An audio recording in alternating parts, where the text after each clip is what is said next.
Hello, নমস্কার। শুভেন্দু অধিকারী বলতেছিলাম। আপনি কে বলছেন?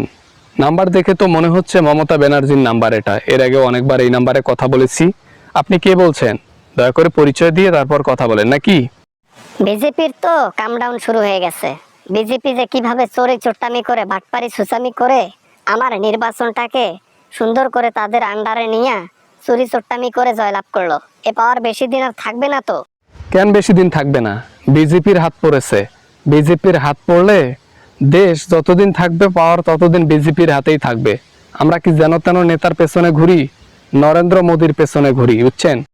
রাগান্বিত হয়েছে স্টুডেন্টরা, জনগণরা পুরো রাগান্বিত হয়ে গেছে। তোমাদের দুর্নীতি, তোমাদের এই ইন্টেনশন, দেশকে নিয়ে যে নেগেটিভ ধান্দা, এগুলা বুঝতে পারছে জনগণ। শীঘ্রই তোমাদের পথ যেতে চলেছে। বললেই হলো মগের মুল্লুক, নাকি? হ্যাঁ, মগের মুল্লুক পাইছে। দেশ একেবারে সুন্দর করে জনগণ আমাদেরকে ছাঁটাই করে অন্য কাউকে বসাবে। হ্যাঁ, বিজেপি এটা। লোকেরা আমাদের ছবি টাঙিয়ে পুজো করে, পুজো। যে জনগণরা তোমাদের পুজো করে, সে জনগণরা আজকে তোমাদের ছবি ছিটকে ফেলে দিয়েছে ডাস্টবিনের মধ্যে, বাথরুমের মধ্যে, আর অনেক অনেক জায়গায়, রাস্তাঘাটে। কেন দিয়েছে জানেন? আপনাদের বিহেভিয়ারে, আপনাদের ইন্টেনশন এত খারাপ বুঝতে পেরেছে জনগণ। খারাপের কি আছে? শুধু মুসলমানদেরকে একটু পেরেশানির মধ্যে রাখছিলাম, এছাড়া আর কি? খারাপের তো কোনো কিছু নাই। আর ইন্ডিয়ার মানুষ তো সবাই হিন্দু, তারা তো ভালো করেই জানে মুসলমানদের উপর এরকম করা মানে তারা খুশি। তাই নাকি? খুশি না বেজার সেটা জনগণ ভালো করে জানে। তারাও তো মানুষ, যাদেরকে অত্যাচার করেন তারা কি মানুষ নয়? তারা কি ইন্ডিয়ার মধ্যে জন্ম নেয় নাই? ইন্ডিয়া কি তাদের দেশ নয়? তাহলে কেন তাদের সাথে এরকম অবিচার করা হয়? আপা, সেটা তোমাকে বলতে হবে না, তোমাকে দেওয়ানগিরি করতে হবে না।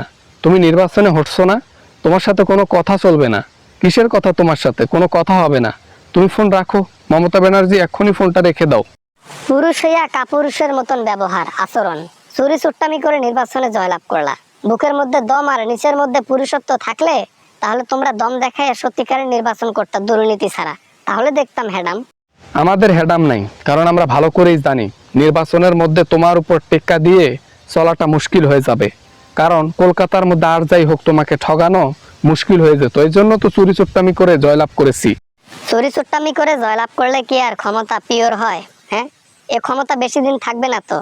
জনগণ দিয়েছে, জনগণে কেড়ে নেবে। আর জনগণ কোথায় দিয়েছে? 90 লক্ষ ভোট তো এমনিতেই ডিলিট করে দিয়েছেন, জনগণও ভোট দিতে যায়নি। না মানে, তুমি তো ফোনটা রাখবা না? তুমি তো ইচ্ছা মতো ধোলাই করলা আমাকে, এখন আমাকেই ফোনটা রেখে দিতে হবে, না হলে ধোলাই খাইতে খাইতে আমি তুষ হয়ে যাব।